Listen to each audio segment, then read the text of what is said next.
Gemini နဲ့ဓာတ်ပုံတွေဗီဒီယိုတွေကို point မလို့ပဲ free ထုတ်လို့ရတဲ့နည်းကိုပြောပြပေးတော့မှာဖြစ်ပါတယ်။ point မလို့ဆိုပေမဲ့ကျွန်တော်တို့က unlimited ထုတ်ချင်တိုင်းထုတ်လို့မရပါဘူး။နောက်ကွယ်ကနေကန့်သက်ထားတဲ့ကန့်သက်ချက်လေးတွေရှိပါတယ်။ကျွန်တော်ဒီနည်းကိုသိရတော့ကြာပြီဒါပေမဲ့ overload ဖြစ်နေလို့ထုတ်လို့မရလို့ share နဲ့လုံးမပေးတာဖြစ်ပါတယ်။မနေ့ညတော့ကျွန်တော်ထုတ်တာအဆင်ပြေလို့အခုပြန်လာပြီးပြောပြပေးတာဖြစ်ပါတယ်။ကျွန်တော်တို့ဒါအောင်လုံးမယ်ဆိုရင်ကျွန်တော်က email တစ်ခုလိုမယ်ပေါ့နော် Gmail မှာမဟုတ်ဘဲမေးဖြေရတယ်။ကျွန်တော်ကတော့ Gmail မရှိတဲ့အတွက်ကြောင့်မလို့ဒီတက်မေးလေးတစ်ခုကျွန်တော်သုံးပြီးလုပ်ရမှာဖြစ်ပါတယ်။ပထမဆုံးအနေနဲ့ကျွန်တော် Chrome browser လိုမယ် Chrome browser တွေဝင်ပြီးတော့ကျွန်တော်တို့ကဒီမှာ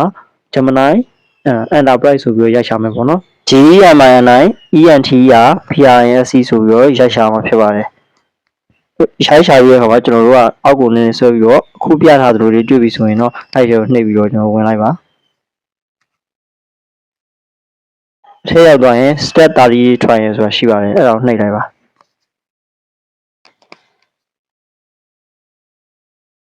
โอเคမှသူကကျွန်တော်တို့ကိုအကောင့်ရွေးခိုင်းပါတယ်ကျွန်တော်ကတော့ဒီအကောင့်နဲ့မသုံးဘူးတခြားအကောင့်သုံးမှာမဟုတ်အနာသာအကောင့်နှိပ်ပါတယ်ပြီးရင်ကျွန်တော်တို့သုံးမဲ့ Gmail ကို email ကိုထည့်ပေးရမှာဖြစ်ပါတယ်ကျွန်တော်ကတော့ Temail ဆိုတော့ Temail လေးကိုထည့်လိုက်ပါမယ်ထည့်ပြီးအောက်က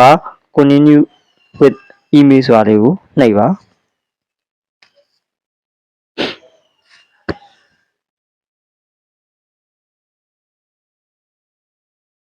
โอเคဒါဆိုရင်သူကကျွန်တော်တို့ဖုန်းထဲကို verification code 6လုံးပို့ပြီးတော့เนาะကျွန်တော်တို့အဲ့ဒါကိုတွားပြီးကြည့်ရမှာဖြစ်ပါတယ်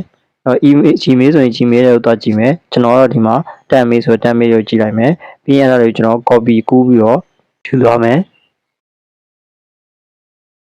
ပြီးရင်သူ့ထက်မှာတွားပြီးတော့ paste ချပြီးတော့ထည့်ပေးလိုက်မယ်เนาะပြီးရင် verify ဆိုတာလေးကိုနှိပ်ပေးလိုက်ရင်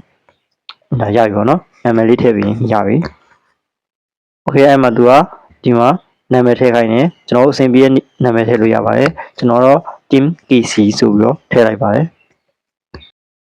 နာမည်ထည့်ပြီးကျွန်တော်တို့အောက်က agree and get start ဆိုတာလေးကိုနှိပ်ပေးလိုက်ရင်ရပါပြီအဲဆိုရင်ရပါပြီကျွန်တော်အောက်မှာ I do this later ဆိုတာလေးကိုနှိပ်ပေးလိုက်ပါโอเคဒါဆိုရင်ကျွန်တော်သုံးလို့ရပါပြီအဲ့တော့ခဏခဏ browser တွေကိုပြန်ပြီးတော့ဝင်ပြီးတော့သုံးမနေအောင်ဘောထောင်က1430ကိုနှိပ်ပါပြီးရင်ဒီမှာ add to home screen ဆိုတာလေးကိုနှိပ်ပေးလိုက်ပါပြီးဒါမှဆိုရင် Gemini Enterprise ဆိုရင်ပေါ်လာပြီအဲ့ဒါလေး ADDS ဆိုတာလေးကိုနှိပ်ပေးလိုက်ရပြီပေါ့နော်ကျွန်တော်ပထမတစ်ခုရှိနေလို့1ဆိုပြီးထည့်လိုက်ပါတယ်အဲ့လို S ဆိုရင်နှိပ်လိုက်ရင်ကျွန်တော် home screen ပေါ်ဘလိုမျိုးရောက်သွားမှာဖြစ်ပါတယ်နောက်တစ်ခါသုံးရင်ကျွန်တော်တို့ကအဲ့ဒါလေးကိုနှိပ်ပြီးတော့ဝင်လိုက်အောင်ပါပဲ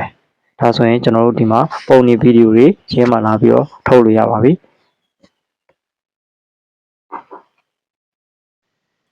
ဒီကျွန်တော်လောဆယ်စကိုင်းတောင် ARD စကိုင်းအားဆိုပြီးတော့ drone view လေးနဲ့ထုတ်ခိုင်းလိုက်ပါတယ်ပုံက logo လည်းမပါသလိုလုံးဝမတူပေမဲ့တော့ကြည့်လို့အရင်လှပါတယ်ပုံစေ့ရင်ပုံလေးကိုနှိပ်ပြီးတော့ပွားမြားစောက်ထိုးလေးနှိပ်လိုက်ပါအောက်မှာ yes ဆိုပြီးတော့ဆိုတာလေးနှိပ်လိုက်ပါဒါဆိုရင်ပုံကဖုန်းတော့ရောက်သွားပါလိမ့်မယ်ကျွန်တော်နောက်တစ်ခုကတော့ရှေးတကုံဖျားကို drone view လေးနဲ့ထုတ်ခိုင်းတာဖြစ်ပါတယ်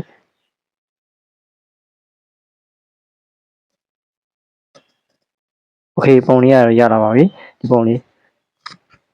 ရန်ကြည့်လို့ကောင်းပါတယ်အဲ့တော့စေ့ခြင်းဒီဟာလေးကိုပုံလေးကိုဖိပြီးများစောက်ထိုးလေးနှိပ်ပြီးတော့ရဲဆိုတာလေးကိုနှိပ်ပြလိုက်ရပါပြီ